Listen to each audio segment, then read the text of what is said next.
nenga akatale ke bali bakoze kalungi era kyetaagisa ndowooza alabe ekisawo kya amu ekisawo kirungi naye ate be bajjawo abamu baddana mu kyala bala beetuga kugamba enkulaakulana enyigiriza abo beesanzeewo ate neeyamba abajja okitegeera kati ne social media eri mu kunyigiriza bano abaliwo be bavuma oluusi boogera ebigambo ebyo lwa busungu omanyi omuntu yasuze talidde kizibu mukuumira mu mbeera nnungi yasuze enjala tayimanyi kyagenda kukola nki aba mukambwe n'avaamu ebigambo ebyo oluusi ebitasaana mu bantu naye aba n'ensonga ye omunyonyi anagamba nga nze nasuze enjala nakamanya ennaku bbiri siina nirandyo dyangu bansula bweru kati omuntu we afugika atya kati kitegeeza wafuna omukisa oguyisaawo ebigambo bye ajja kwogera ebibi era omuvubuka oyo yekkiririzeemu buli kintu kwekkirizaamu ate kyetwongera omugamba okusoomoozebwa kuba kungi buli kintu ng'okitandika gwe kimanye ne woobeera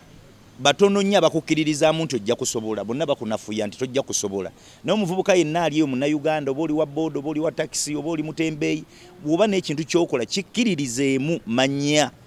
olunaku lujja kutuuka ojja kuba omuwanguzi ffe boola baatwogerera ffe boola baatwogerera ebigambo bingi n'abazadde ne baagala ne batuva nako ne bagamba abaana baganya okukola bali ku social media bakola bino ffe nga tulina ebiruubirirwa byaffe kati batandise obbiraba kati twandizze ne tubasinkana eno ledi TV ya ggwanga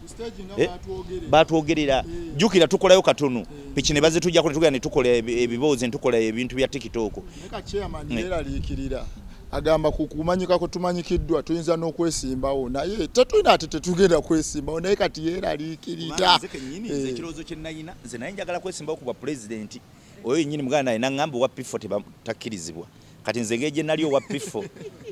nembaleka ne bampona abasajja abo sikulimba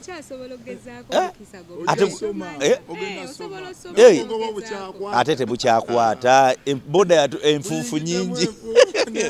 nempewo tetukyakwata akati mu biseera by'omu maaso eyo gye bujja mulowooza omulimu gwa boda mugenda guvaamu mukole ogwa social media oba mmwe byonna mwagala bikola byonna twagala bikola tetuva mu boda bagamba tosobola kumanya gy'olaga nga tumanyi gy'ova kakati ffe omulimu gwaffe ogwa boda ono ye maama ye taata guno gwe mulimu gwaffe era naye n'otukubira essimu tukunona ne tukuvuga tetusobola guvaamu era kwe tutambulira wabula omuzira kisa yenna ali eyo ng'asobola otugulira emmotoka naye tujagala kuba tetugifunangako va ku gravity yakaba nga yasoose okugula emmotoka mu kika ky'ewaabwe yali mutuufu omusajja oyo bakuba mwe temwategeera nsonga ze kakati ffe mu kika ky'ewaffe era muzira yali yamugaga kakati awo kati naffe era muzira kisa wabeera eyo ng'asobola otuwa emmotoka abaana ba boda kijja tuyamba nnyo era tujja kuteeka mu byafaayo byaffe piki bannanga abanyambye kubanga piki z'omugagga ze batujjako buli kiseera twakoze eki tulina kakiffe boolaba naye ate nze kyensaba gavumenti yejja kutufunirayo piki kubanga ovanga ffe tuli mu kuyiiyawo mirimu gyaffe kuba pulezidenti Museveni atugaa tuyiiyeewo emirimu kati tuli mu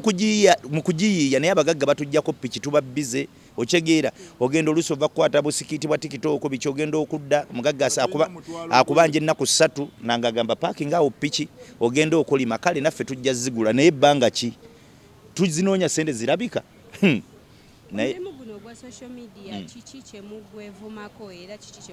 kyemugufunyemu nga mu abaana ba boda buli muntu akulaba nga ka video kalabiddwa nnyo buli wakusanga mpaka ku sente bo balowooza omuntu okulaba bakuwadde sente okitegeera naye nga ate naffe tetuyina ate ffe twagala basaba ate be batusaba ne tugamba kizibu ki kye twasanga n'ekintu ekirala nti oluusi erinnya libeera waggulu ng'ate akasente katono kati akulaba ku kikomando yerevo yo w'osazeewo olya naye naawe olya wano ku kikomando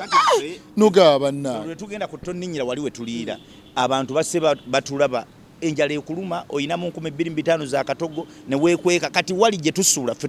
tulinga kamuje omala kuyisaamu mutwe bagenze n'ofuluma y'emisinde nga kamuje tetwagala kumanya kubanga olw'ensonga erinnya lyo litandise okusituka naye akasente mu nsawo tewali okitegeera kati abantu batusuubiramu ebyo tutali